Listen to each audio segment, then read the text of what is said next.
Hello everyone, I am Kyle Viri, an alum of PGPX program at IIM Ahmedabad. Welcome to my channel. If you want to receive tips on GMAT, MBA application and everything, you can subscribe to my channel.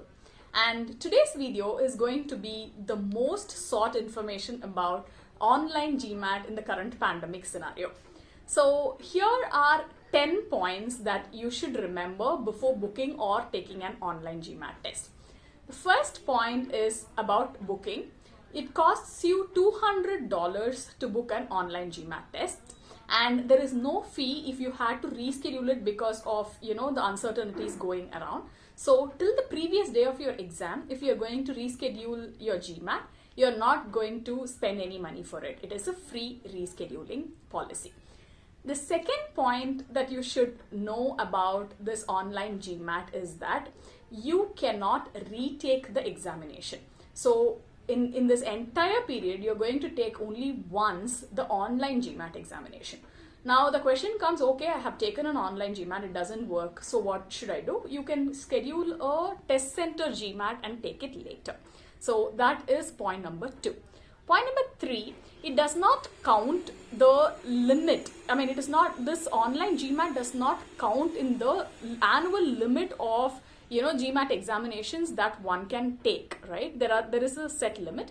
It doesn't count in that annual limit. So this is like a completely separate entity that GMAT had set.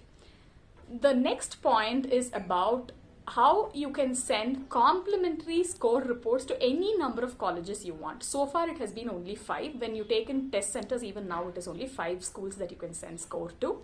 But now through online GMAT, you can send scores complimentary to any number of schools.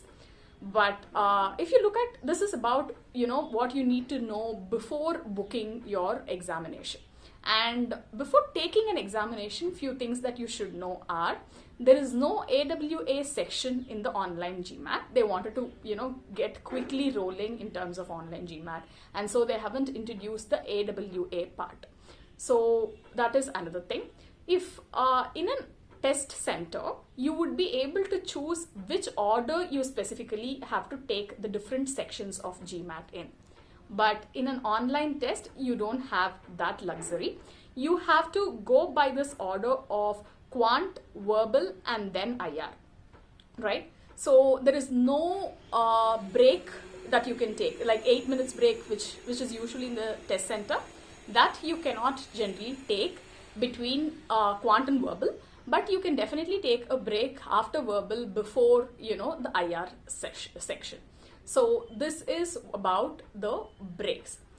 How will this exam be proctored? It will be online proctored by a live person sitting on the other side of the camera and looking at you doing your examination. Other thing is, whiteboard is allowed for you to make all the calculations. Before this time, they told you only online whiteboard is allowed. Now physical whiteboard is also allowed to make to help you make calculations. And you need not always project it to the camera.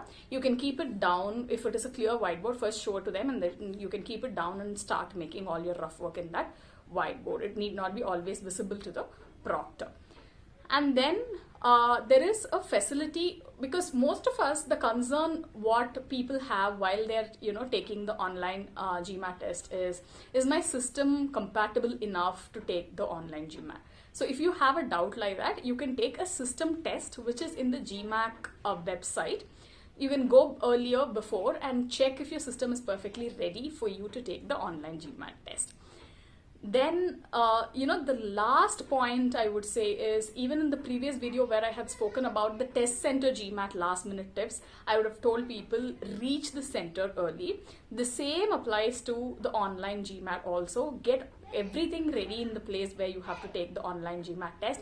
Keep everyone informed in your family and extended family, and get someone to attend to any unexpected calls, or someone comes ringing the calling bell, anything of that sort. Get someone to attend all of those and log in early. I can't stress on this enough. Log in as at least 20 minutes. They say 15 minutes is mandatory by GMAT, but I would say at least 20 minutes before log in, set everything up, be ready, be cool. And one thing that I really want you to do if you're planning for an online GMAT is to take or buy a whiteboard now itself and start practicing in it, because the feeling between a paper and whiteboard is going to be totally different. So these are certain things I thought you should know about online GMAT before attempting to take one. All the very best.